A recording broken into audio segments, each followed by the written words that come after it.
I think the most important thing, and it's only one of many things, so it could be great and everything else could be screwed up, but I think the most important thing is the book. If you don't have a good story, why does anybody really want to see it? I want to be a producer with a hit show on Broadway.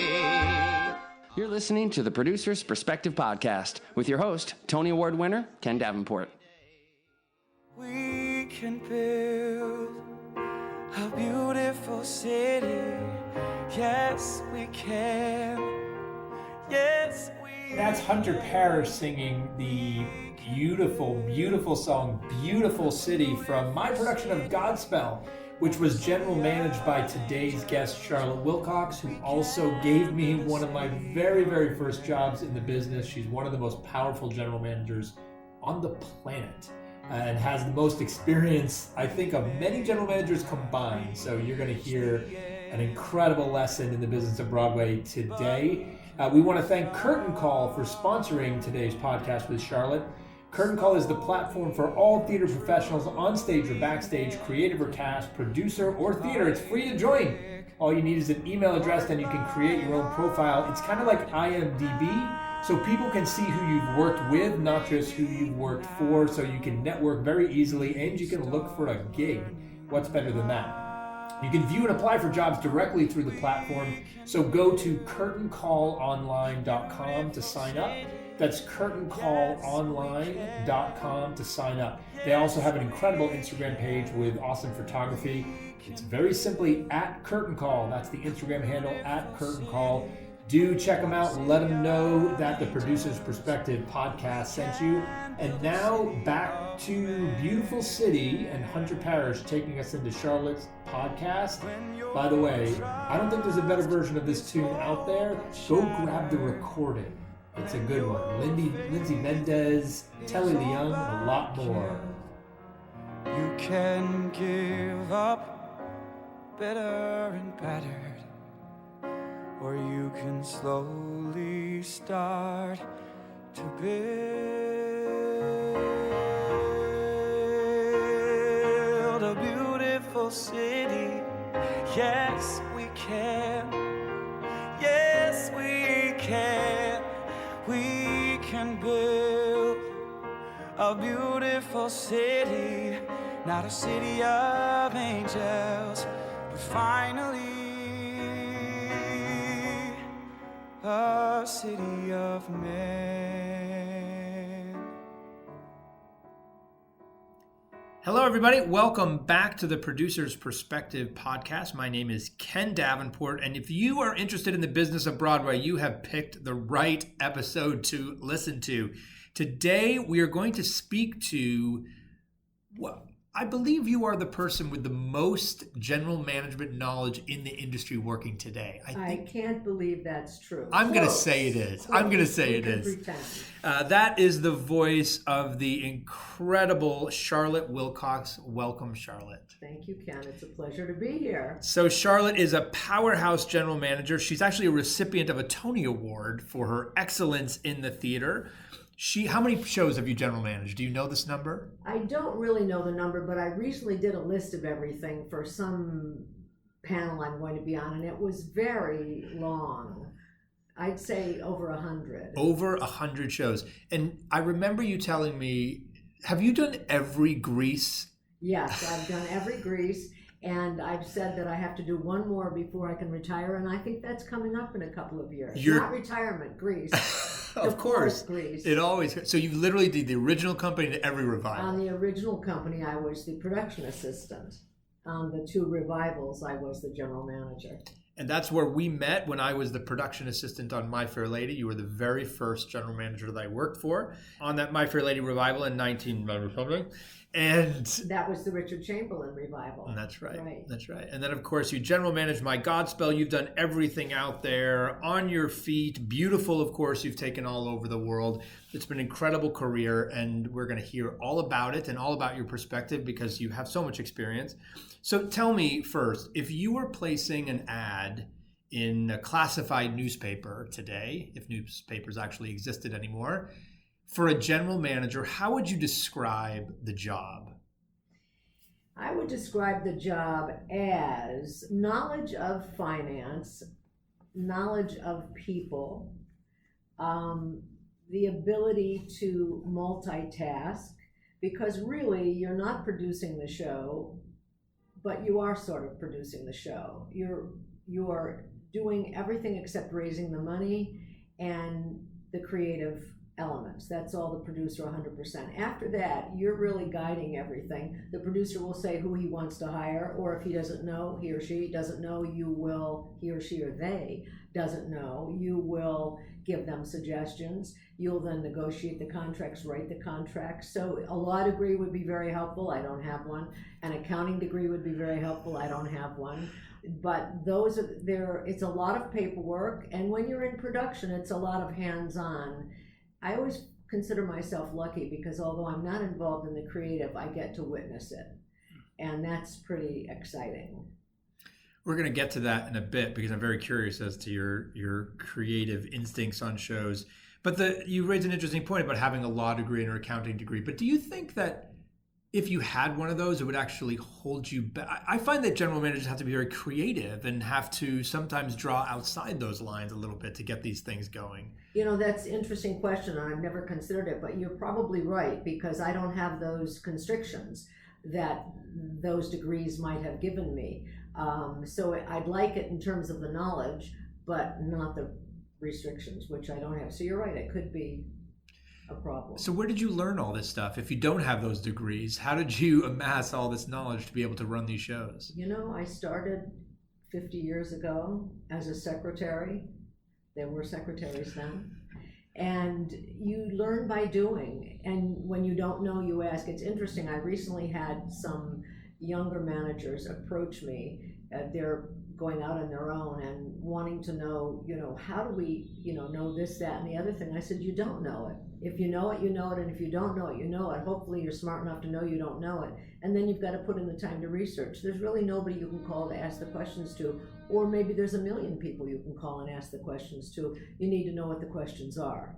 So I did it just by doing it over and over. I was dogged in what I wanted to do. I went through a whole period in, probably it was the 80s, where I never went to the theater because I was so busy working. It didn't occur to me that going to the theater was part of the job.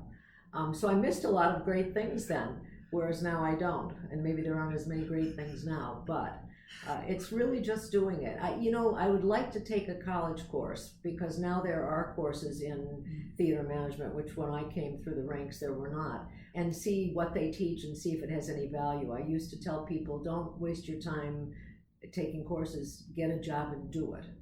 So I always, whenever I produce a show or I'm thinking about producing a show, I always say, oh, yeah, I'll produce that. I've done that before. I know how to do that. It'll be fine. And then, of course, it's never the same way as it was. There's always something new. Even with all the experience you had, do you find that every show is a little different and there's something about it you still don't know or have to figure out? Yes. I mean, the bones of every show is the same, and the budget is the Bible. But on every show, there's some element that you've not dealt before. I can't imagine there's ever, whether it's a union issue or it's a creative issue, something comes up that you've never faced, and you have to figure out, how do I want to handle this one? On a show like Beautiful, can you remember an example of something that made that one so unique and different? Beautiful was a dream. It was a challenge for everyone. I knew the minute I read the script that if the creative team didn't screw it up, it would be a huge hit. Really? I used a word other than screw it up, but I knew, and I never know. In fact, I don't read scripts well, but somehow this one I read, it was a page turner, and what ended up on the stage was very different than the first draft, but I knew the material was there. And everyone worked very hard. There were a lot of creative challenges. They just kept attacking until they solved it, and they came up with it. So in a way, it was easy. I can't think of anything that made it particular that I ran into that was, I guess there were a lot of things, but some of them I couldn't really discuss because they would not be good things to discuss. But it flowed. I think now that the Broadway show is closed, but the tour is still out, it really is a non-equity route on an equity contract. And I look at these people and think, how do they do it? A few weeks ago, they did 5 cities in 1 week. Now, I've never done a tour with 5 cities in 1 week, so I'm saying, how did I end up there? But it's interesting, and I'm learning a lot. And fortunately, I have a company manager who is so good at what she does and really catches things that I think if I were on that tour, I'd never have the time to catch. So that's sort of interesting. But the process of the show, I can't think of anything that was, everyone worked together so well and everybody was so happy to be there. And I think everybody smelled that this could be a hit. You mentioned something, you said the creative team attacked and attacked and attacked, and you've going to this witness idea of you witnessing so many new shows get created over the years. Is there something about a characteristic of a creative team that you can tell? Because that one wasn't the most experienced creative team on the planet. They hadn't. No, they weren't. It was Mark Bruni's first Broadway directing gig, right? What about the creative team coming together on these shows separates them, and you think are characteristics of a creative team that can turn something into a hit? I think that partly it's the material, and sometimes it's the music, sometimes it's the book, but the material has to be there. Assuming you have the material, then is there someone in charge who understands the structure of a Broadway show? And that's what helped Beautiful become a big hit, because Paul Blake, who had run the St. Louis Muni for years and years and years, and knew classic musical theater like the back of his hand, knew exactly what to tell the creative team when something wasn't working. Not writing it for them, but saying, here's the problem, here's what you have to focus on, here's what we've got to conquer to get beyond this. So that, I think, is the most important thing, and I think in today's world, very difficult to come by, because many producers, there's a handful of producers who really understand the structure of a show. Many of them are fundraisers or cheerleaders, etc. But understanding the structure and being able to guide it is important. The director needs to do that, but you need a producer on top of the director.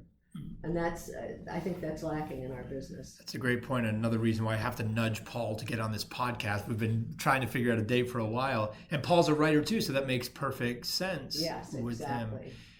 Okay, so going back to this ad idea, do you think that ad has changed for a general manager over the past 50 years? How is the position, or what you do today differ from what you did then?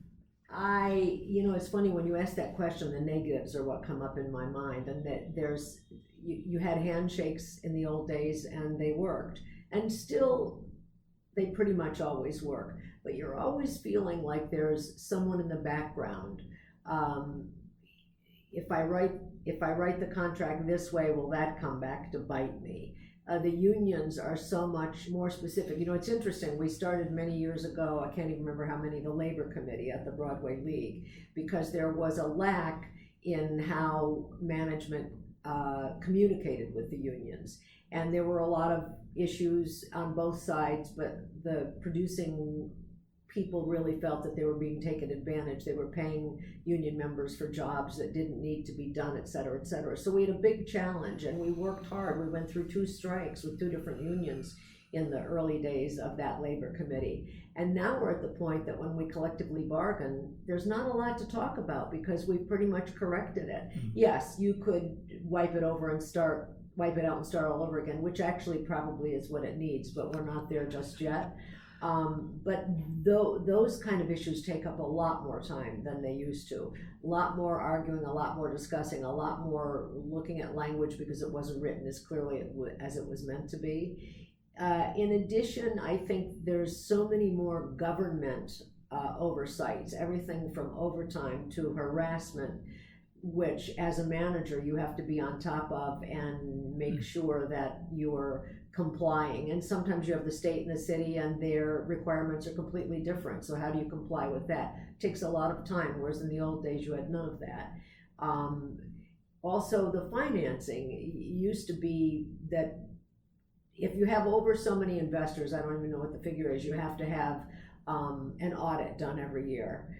And they can be very costly and they can be very time consuming. never happened. Now there's never a show on which it doesn't happen, at least not a musical. I don't know about plays. So it's a lot of those kinds of things. The creative work and the contracting work is basically all the same. It's just all these other things that have come into play, and they're sort of not fun. Whereas, the rest of the business is a lot of fun. What was the first show you general managed on your own? First show was Joseph and the Amazing Technicolor Dreamcoat. It was being managed by a man at Theater Now, where I was an employee, and there was an older producer and two younger female producers. And they felt that the older producer only listened to the male general manager, who was an older person also. And the male producer I had worked for a long time on his Florida theaters. So he said to the girls, pick whoever you want, I'm happy. And they picked me. What year was this? It was probably somewhere in like the early 70s. So I was going to ask a different question, but now I have to go down this road, which is you are the general manager, is this very important quote unquote business position. How was it getting into the business of Broadway as a woman at this era? Did you face roadblocks? Did you see challenges? Were you looked at differently by the old boys club of theater owners or other businessmen? I'm sure I was no, I don't think I was looked at differently because I was doing the job. I think that was just sort of accepted. I never felt any kind of discrimination, but that was a world in which it was de rigueur, so maybe I wouldn't have felt it. I once was at a conference and a woman was there and she said, I don't like the way your boss treats you. I said, really? Why? I thought he was very generous and, paid me well, etc. She said, well, he asks you to get him his coffee. And I said, I'm an assistant. That's part of what I was hired to do. So I didn't get it at all. But I never felt held back by anyone. I was often the only woman in the room, and that didn't really faze me. I was at that point also often the youngest person in the room. I just did the job. It didn't occur to me that there was anything there to rail against. That original production of Joseph, how much did it cost? I have no idea because it was so long ago. Also, I didn't put it together. I inherited it. Do you remember what were the musicals or plays going for when you started, the production budgets? Oh boy. I don't remember. I have no idea. Anything did they top $1 million? No, I think they were under $1 million. Of course, a lot of the ones I was doing in the early days were taking shows that were on Broadway and putting them together to play the Zev Buffman circuit in Florida. So that was much less expensive than putting a show on Broadway. I can't even remember what the first show I did on my own, as opposed to inheriting it, on Broadway was. Isn't that interesting? The cost. Go back and look at that. I have no idea. The costs have obviously gone up 10, 15, I'm 20 doing one times. now for the producer called me and it was looking like it was going to come in between 17 and 18 million and said, the top producer would like to have it be a $20 million show. And I'm thinking, really? I thought my job was to keep it low. You just added 2 to 3 million to what I was thinking. What was the reason? Because they wanted to have a huge figure for advertising. So that was my next question, actually, which is these budgets have grown astronomically. What are the top 3 places that you've seen the biggest growth in? Well, advertising for sure, physical production. Like I saw last night Moulin Rouge. I'm dying to call the designer and ask what that cost. I mean, I feel like that alone just the physical production must have cost $20 million. And then it's a conglomerate of a lot of little things. The increases in the collective bargaining agreements. None of the actual employees, actors, stagehands, musicians, none of them get huge increases, but they get increases every year. And over the 50 years I've been doing it, I'm trying to remember what an actor's minimum was when I started. I don't even remember that, but it was probably like $600. Now it's maybe 1,800. So it's changed. So it's all of those things put together. Plus, but I think mainly it's the physical production and the advertising. And From your perspective, dealing with advertising in so many shows, do you think having a bigger advertising budget actually can make the difference on a show? I think it's very difficult to tell. So much now is done online, and that seems to be successful. We did on Beautiful a test.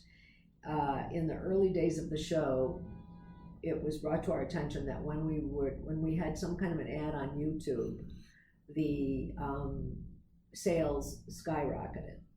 And of course, the ad agency that was handling traditional advertising didn't necessarily agree with that. It was two separate agencies. So we did a test where we spent a lot of money on that 1 6-week period and much lesser money in another 6 weeks period. We definitely did better when we were spending on the larger sum on YouTube. However, there were a lot of other extenuating circumstances, time of year, et cetera, et cetera. So the bottom line was it was very hard to tell if it really made that big a difference. So I don't know, and I don't know how you do know, because if you do that kind of test, you can't do it at the same time, or you can't test it. And if you do it at a different time, there are so many other factors that change it. What's the most important thing that you think makes up a hit on Broadway with all the shows you've seen? I think the most important thing, and it's only one of many things, so it could be great and everything else could be screwed up, but I think the most important thing is the book. If you don't have a good story, why does anybody really want to see it? Although, I won't name names, but there are plenty of shows where there's no story and they're still doing well over, $1.5 million a week. So I guess it all comes down to personal taste. How come you've never produced? I never wanted to raise money, and I don't think that I ever saw myself as understanding the structure as Paul Blake does, let alone the material. I feel a little differently about that now. For years, managers, their job is to handle logistics and money, not to have a creative opinion. So I didn't have creative opinions, and if I did, I certainly kept them to myself. So I didn't exercise that muscle. I think maybe it was on The Wedding Singer, where I was out of town and the producer asked me a question, and I found myself pouring out exactly how I felt, thinking, oh my God, I don't think I should have said any of that. Now, the producer didn't listen to me, although I do think ultimately thought that I was right, but just didn't feel that it was a change that was able to be made. So now I do have opinions, and now I do voice them, even though the producer may not want to hear them. And if they don't listen, that's fine. You've worked with hundreds of producers over the years. Who are your favorites? Oh, no, I'm just kidding. Can't Just kidding. possibly tell you that. Who are your least favorites? Just tell me that I'd like part. to tell you that one too. What characteristics make up a great producer today? Like what do you think a great producer has or needs? I think that, as I said earlier, it's the understanding of the structure, which most of them don't have, the ability to raise the money. The worst thing is to get into a show and find out the producer can't raise the money. So that sounds pretty basic, but it isn't always basic. I think the ability to put together a team. I would hope that there's the ability to guide that team, although honestly, I'm not sure that you see it that much. Although I've been pretty fortunate in my producers in that they are real producers. So I feel pretty lucky in that. And being able to just stick with it, be in the trenches. When it goes wrong, be willing to figure it out.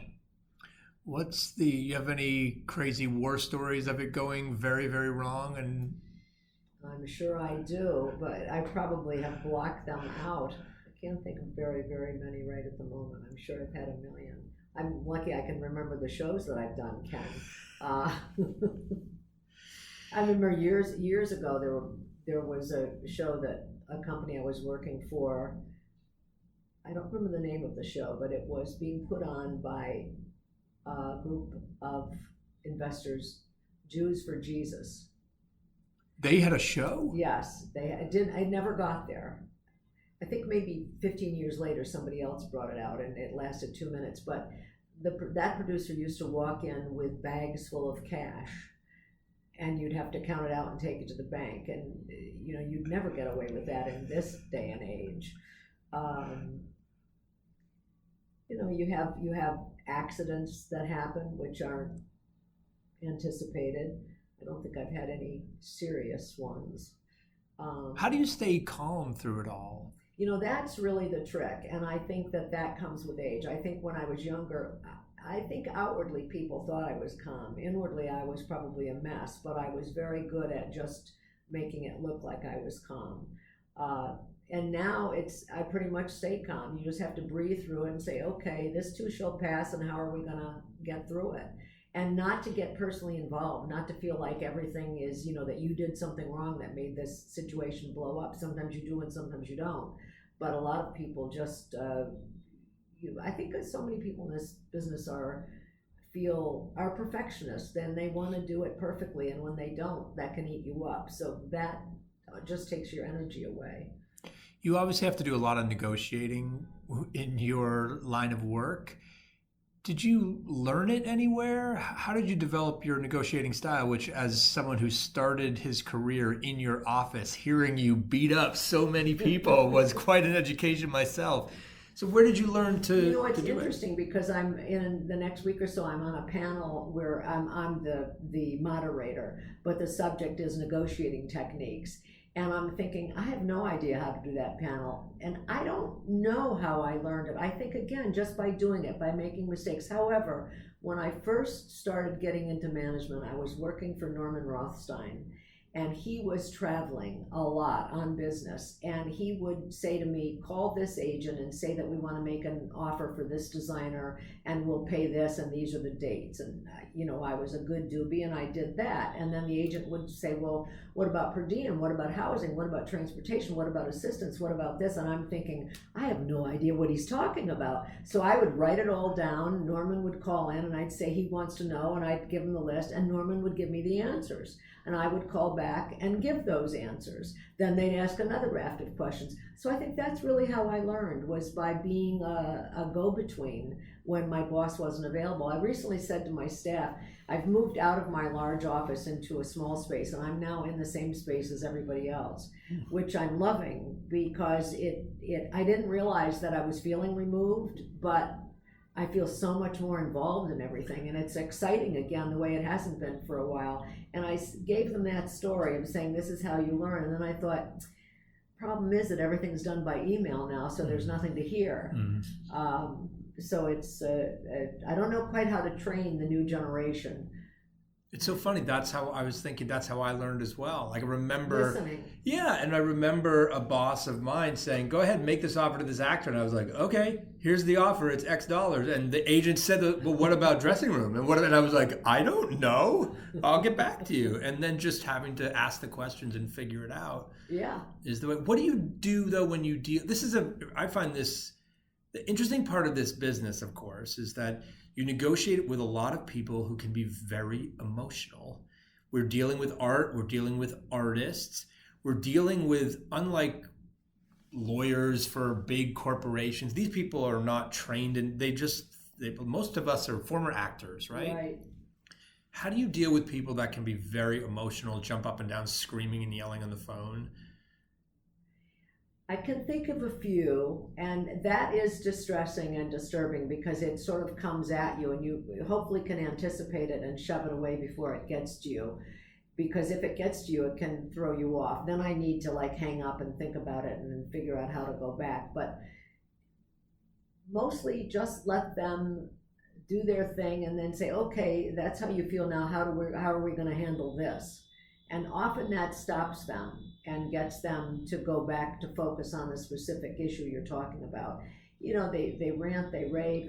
What I hate more than anything is when you make an offer to someone and they say that they are offended by this offer. And it's like, don't be offended. It's the offer. Come back and negotiate. Tell me what you want. Being offended doesn't help anyone. And it's, in the early days when that would happen to me, I think, oh my God, I've offended someone, how awful. But I don't know if it's on purpose on their part. I don't know if they do it because they feel it will throw you off and make you make a better offer to them because now you're embarrassed that you didn't. or if it's just that they don't know how to respond, and so they respond that way, hoping you'll come back with something else.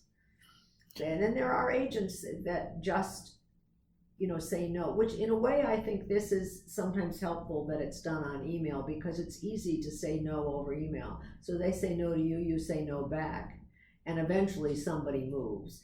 Or they start listening to an argument of why you're where you are. How much do you do over the phone? Do you still do a bunch over the phone, or are you mostly email person? No, I think I do most of it by email. With certain people, you do it over the phone because they're not email adept. And I go back and forth which way I prefer. I mean, I would love to not have email at all, but obviously we can't live that way.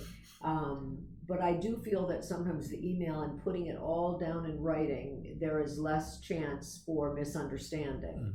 And you can't really say, well, you didn't tell me that, because it's there in black and white. And if you didn't tell them that, well, then that's your bad. And you have to figure that one out. One of my jobs for you when I was in your office was delivering your memos in the morning.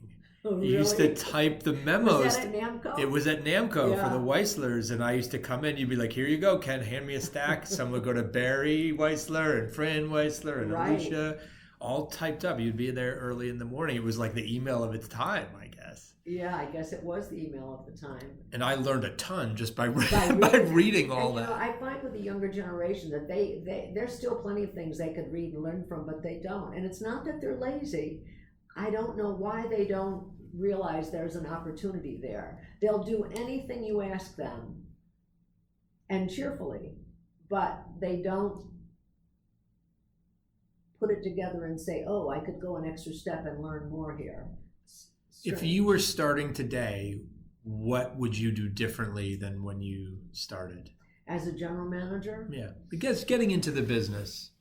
I wonder if you could get into I think people still get into the business entry level the same way that I did. You send resumes, you make phone calls, and you go have appointments.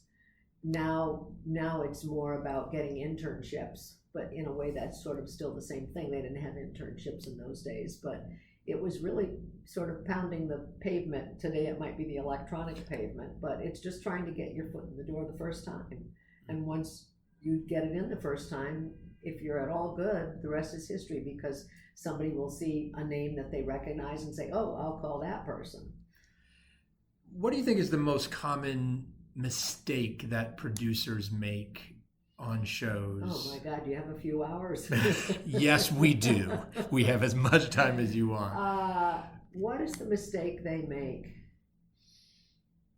Well, it could be hiring the wrong people for the material they have. What do you think causes them to go astray? I think they don't have the experience. It's not that they're hiring a friend, they just don't get it. Yeah, or they're hiring somebody that won a Tony Award and not bothering to look to see was that Tony Award deserved and worth it. I mean, just a Tony Award doesn't really say that the talent is there or that it's there on a particular kind of show. We all know that in everything in life, from lemonade to show business, there's a flavor of the month, and often they go for the flavor of the month, having no idea whether the ability to deliver is there. So that's, I think, a big problem. I don't think that most producers make a lot of financial mistakes, because they're not really making those decisions. They're making the decisions, but they're making them with information given to them by the general manager. The financial decisions, to me, that producers make is just when to go over budget, right? You're That's keeping right. everyone That's under. right. That's So then the exactly producer's right. like, okay, I'm going to authorize Is it an worth going overspend over budget? here. That's exactly correct. And how to spend the money in advertising. That's you don't have to worry about how to spend it on scenery. Many areas there. Some of them are just so clear that there's no question.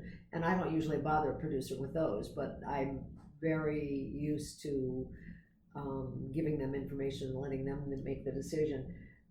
What other things do they go astray? Well, maybe in picking the material to begin with. Is it hard? Maybe listening to the director, and not that they shouldn't listen to the director, but without having the oversight of the director, because really the producer ought to be there overseeing it all and making sure that all the departments are gelling, and I think that that is lacking in a lot of people. Let's go back to this picking the material part, because of course that's where it all begins. And I know you try to divorce yourself from the creative a bit, but when you get a show that you just know is a stinker from the start, do you feel, and you're like, this is never going to work? How do you show up to work? Well, I haven't done that in a long time. Well, that's not 100% true. And I think this is true for years and years. When the first time you read, not so much read, because I was never a good reader, but of shows, the first time you see a show, whether it be the first time you read it or a development production or whatever, you know exactly what you think. And then the next day you forget it all and you fall in love, because you can't do it unless you love it. So that's really, you may know in your heart of hearts that it's got nothing. I try not to do those shows. However, a lot of decisions I make on what shows do are based on, the client. And if it's a client that's a good client and that I enjoy, I might do the show even though I don't think it's great. Although I also might voice my opinions about, why are you doing this show? I've done this recently on a show and saying, I really don't think you should be doing this show for this reason, and this reason. And I don't know if the producer will end up doing it or not. That's got to be hard to do, to be that honest with a friend and a client. I don't think I've ever done it until this one, but it was so clear to me that it was a bad idea. It's not true. The idea was a great idea, but the execution that was the basis of moving forward was bad execution. It was like, you need to change the elements of this that are making it bad and start over. And then if you start over, you might have something. But right now, you've got something that's a mess. Well, it's that kind of blunt advice, frankly, that I think all general managers should give. And I believe it's why you have the incredible career that you've had. I will never forget this moment in your office. It had to be 1994, where I heard a producer call and was trying to convince you to keep his show open. And I heard you interrupt me. You cannot keep this show open. And I was like, she just told her boss, right, that this was not a good decision, but it was the best decision for the moment. Well, and usually a decision like that is based on the fact that there's no money. And, dream away, but without the money, what can you do? And everybody falls in love with what they do and with the projects they do, and they can't stand to see that it doesn't work, and they don't want to let it go, which I understand. But again, if you can't figure out the money, you don't have a choice. It's interesting because when I started in this business, a show would open and it might close the next day if it got bad reviews, because everything was review based. Now, because there's so much on the internet, almost nothing closes immediately. Everything goes on for weeks and weeks and weeks, when maybe it shouldn't. In your eyes, should a lot more things just open and just get out of the way? Yes. And I really feel badly for the producers and the investors when they get a Tony nomination. They've got a show that's a dog. It's not going to live. There's no way. But they pour, another $1 million or $1.5 million in trying to get a Tony Award when there's no chance. And I can't quite understand. Emotionally, I can understand how they're engaged with it, but I can't understand how their mind doesn't look at it and tell them, this is not going to work. Why am I spending this money? Yeah, I had a show last year, obviously, that did not work in getting the band back together. But one of the things that I'm proud of, and I got a lot of great advice from peers in the business saying it's okay to close your show rather than chase and throw good money after bad. Right.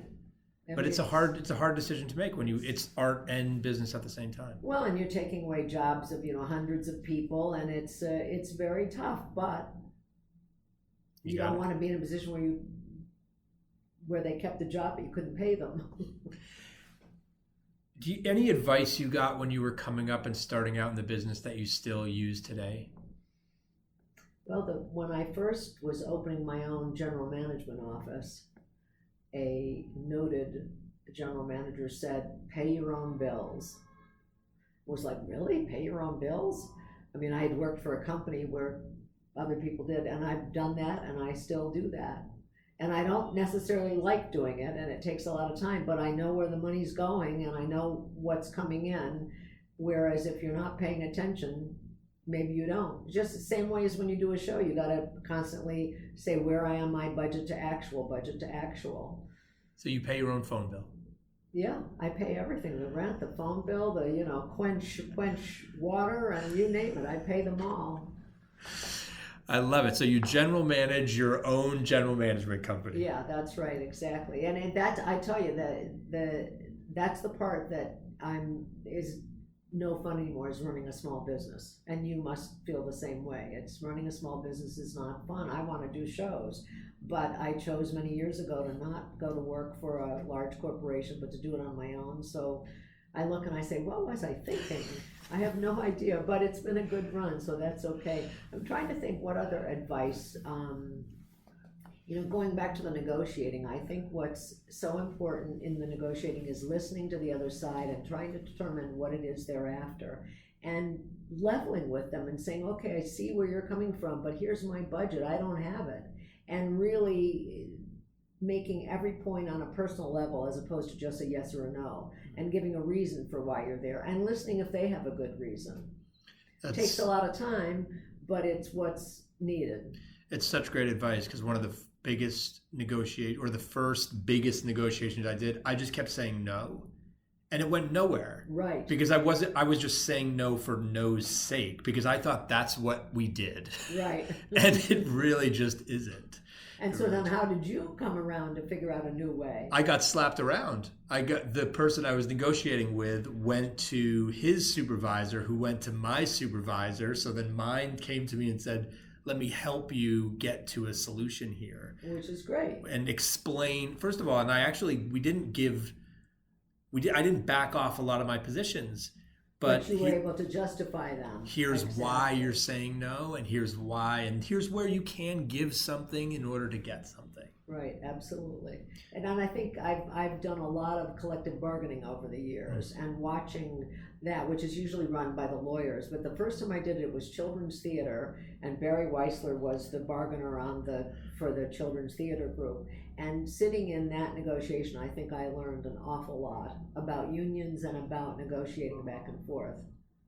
Okay, my last question, which is my genie question. I want you to imagine that the genie from Aladdin comes to visit you and thanks you for your incredible commitment and service to this industry. We were joking before we turned the microphone on that there have been many times when you flirted with retirement over the years and have told me and many others, I'm not doing any shows. I've got my one show, and then the next thing you know, you have 17. And we're so thankful that you've been continuing to do what you do, because you've helped so many of us along the way, including me. What's the one thing that you would ask this genie to wish away?